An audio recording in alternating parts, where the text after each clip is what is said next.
सबसे पहले करूंगी तेल मालिश और फिर थोड़ी सी कसरत।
अब लगेगो लल्ला को चिपचिपा उपटन।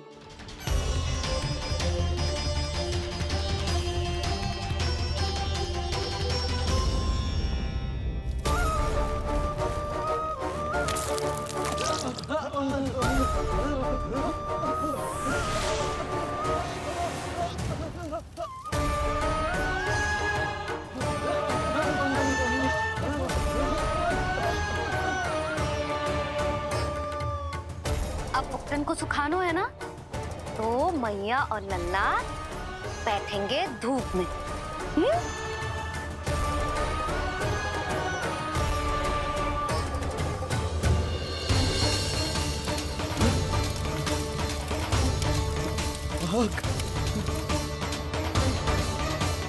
ये हुई ना बात, थोड़ी गर्मी का अनुभव करना भी आवश्यक होता है मैया।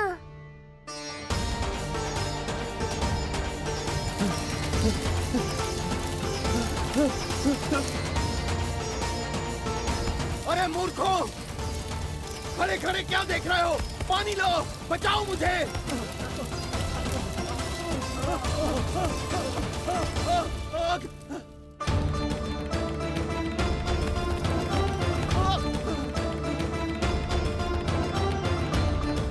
बस बस हो गयो लल्ला, केवल नहाना बाकी है।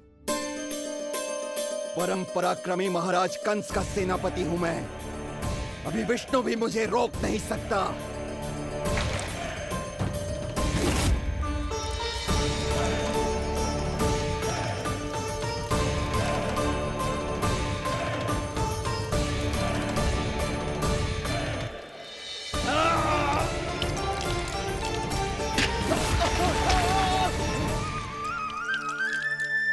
पानी बहुत गर्म तो ना है? तेरे लिए तो नहीं, पर इन राक्षसों के लिए बहुत गर्म है ये जल।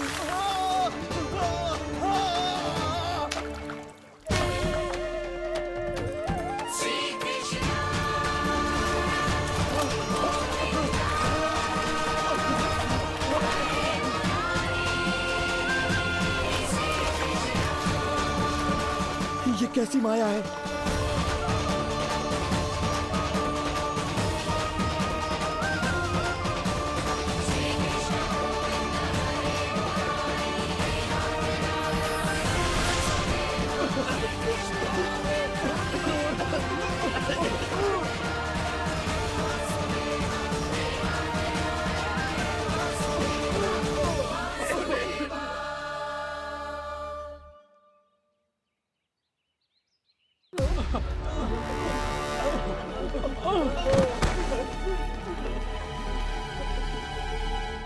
स्नान समाप्त।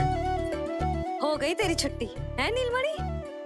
राक्षसों की भी छुट्टी हो गई मैया, और गांव वालों को उनसे मुक्ति भी मिल गई। पर अब मैं थक गया हूँ और भूख भी बहुत लगी है। अच्छा लल्ला, जब मैं दूध पिला रही थी तो पीना ना था, और अब बिलक बिलक के रो रहे है।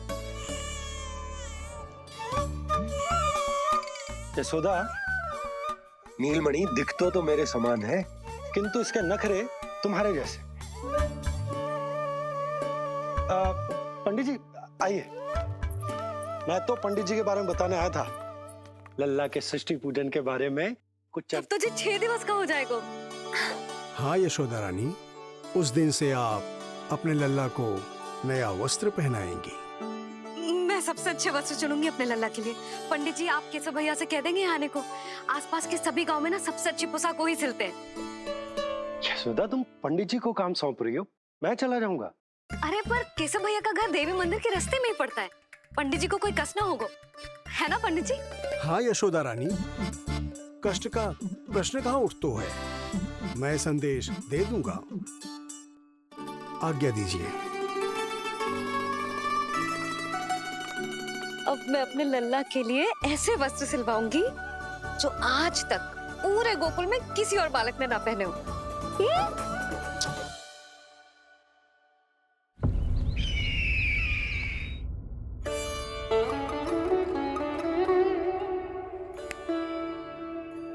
ये क्या है देवकी?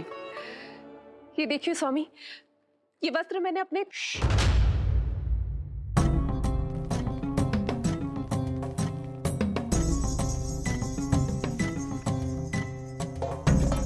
ध्यान रखिए देवकी, यहाँ की वायु भी कंस की गुप्तचर है। किंतु स्वामी ये तो बताइए, ये वस्त्र कैसा है?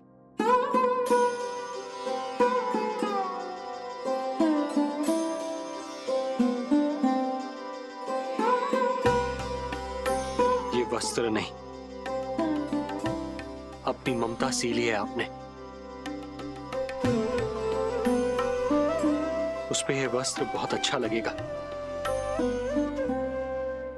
आप समझ क्यों ना रहो केशव भैया, बस वही वस्त्र दिखाना जो मेरे लल्ला पे सबसे अच्छे लगे। हाँ ये देखिए,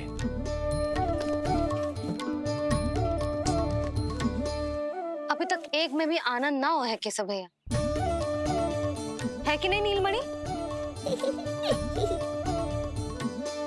ये भी ना बोल रहे हैं, आप और दिखाओ ना। इतने सारे वस्त्र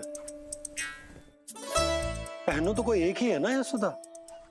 हाँ किंतु छांटना तो पड़ेगा ना, सबसे अच्छा वाला पहनाना है कि ना? केशव भैया वो वाला दिखाओ। ये वाली? हाँ लल्ला,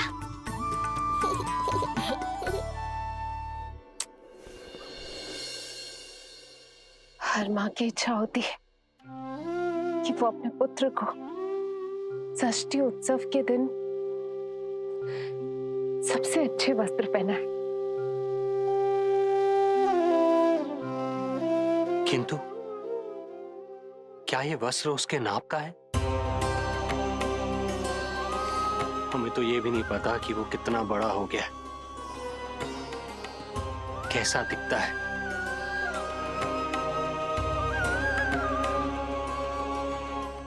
ये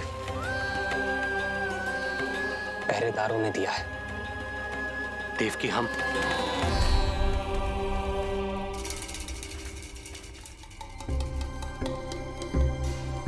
देवकी, हम बंदी गृह में नहीं है, किंतु सच तो यही है, हम कंस के बंदी हैं। काश कोई उपाय होता, किसी प्रकार हमारा पुत्र तुम्हारे सिले ये वस्त्र पहन पाता। काश।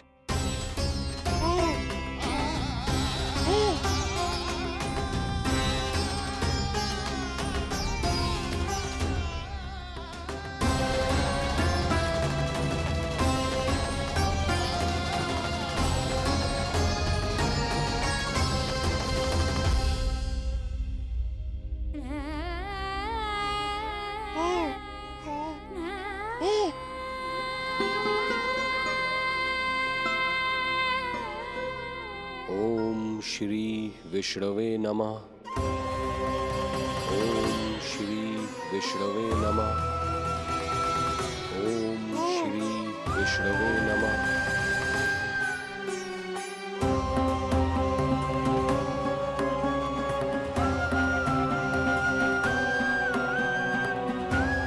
हमें तो ये भी नहीं पता कि वो कितना बड़ा हो गया है, कैसा दिखता है।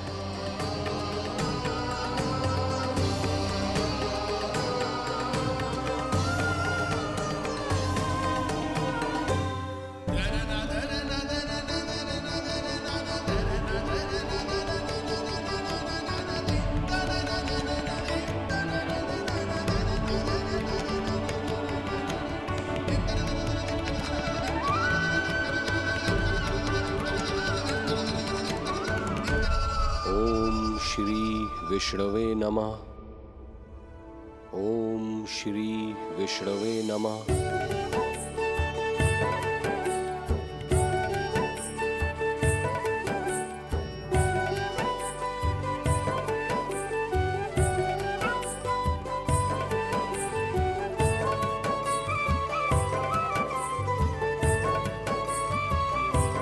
ओम श्री विष्णवे नमः।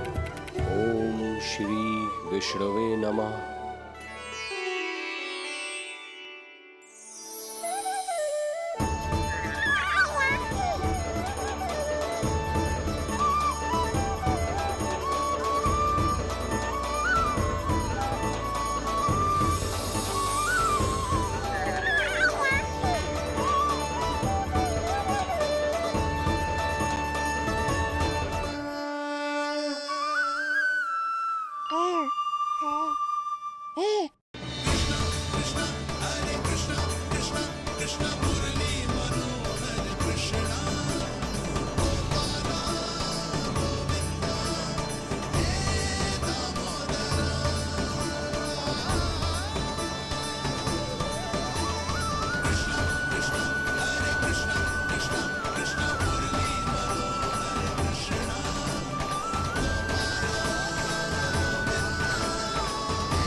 अच्छी लगी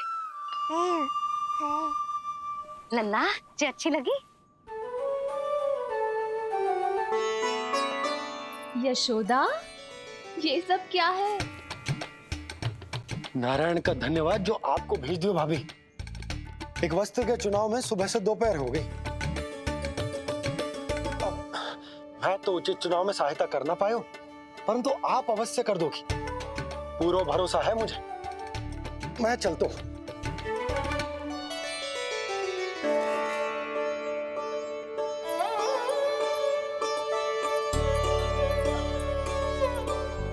मैं क्या करूं जीजी, कोई वस्त्र मिलना भी तो चाहिए ना जो मेरे नीलमणि के योग्य हो। समस्या तो गंभीर है, किंतु महारानी जी, इससे अच्छे वस्त्र आपको पूरे मथुरा मंडल में और कहीं नहीं मिलेंगे। चिंता की कोई बात नहीं है। हम ऐसे वस्त्र ढूंढेंगे जो हमारे राजकुमार को बहुत अच्छे लगे, है ना नीलमणि?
बिल्कुल सही नाप है स्वामी।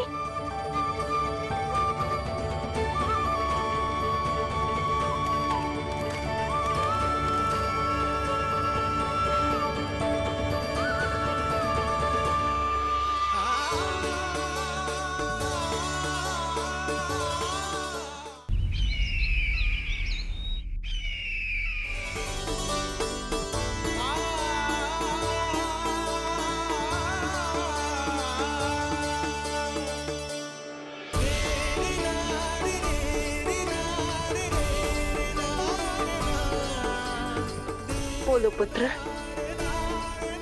कैसे लगे ये वस्त्र?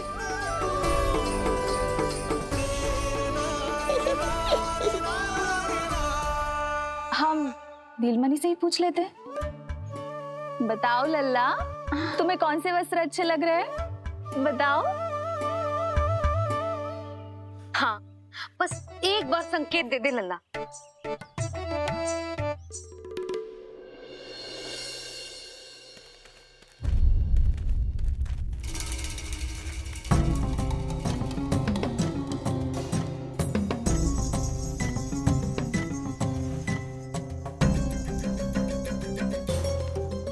हमारी एक टुकड़ी घायल अवस्था में वापस आ चुकी है। अवश्य ही कुछ बुरा हुआ है उनके साथ। तुम दोनों सतर्क रहना। हमारे कंस महाराज कभी भी आ सकते हैं।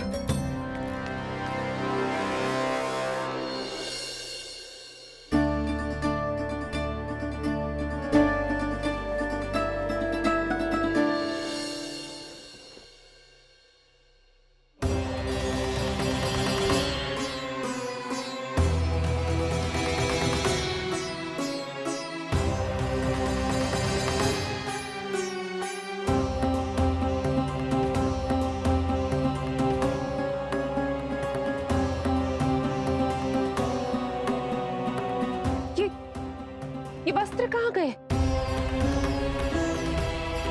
अवश्य ही हमने स्वप्न देखा होगा देवकी।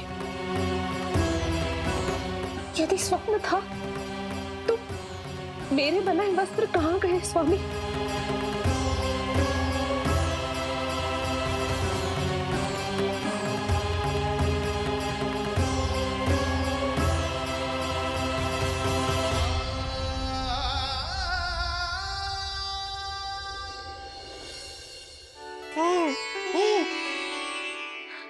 ये देखो, लग तो है इसने स्वयं ही अपना वस्त्र चुन लियो है।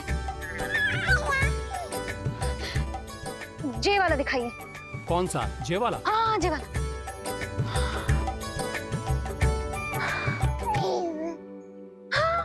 अब उठाया है आपने सही वस्त्र।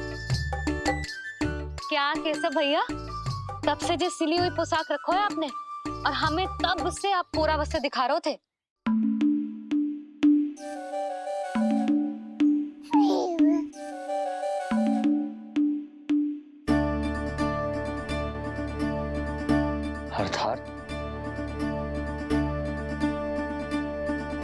अर्थात हमारा पुत्र हमारे पास ना होकर भी हमारे साथ ही है।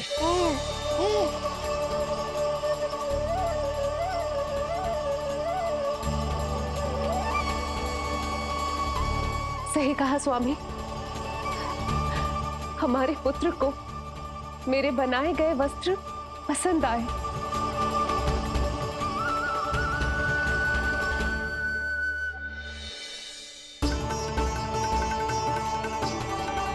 और उसने हमारी भेंट स्वीकार कर ली।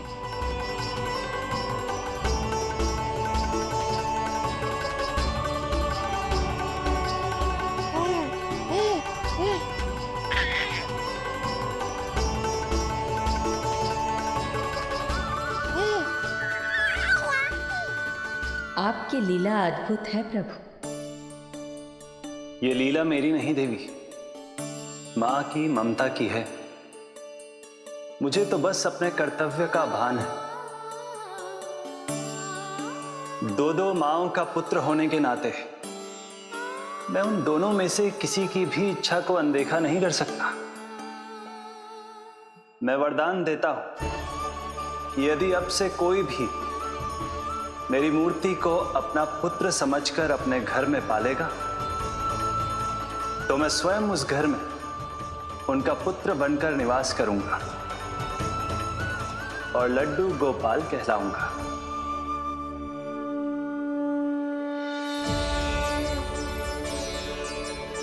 प्रभु, आप जहां होंगे मुझे तो वहां होना ही है।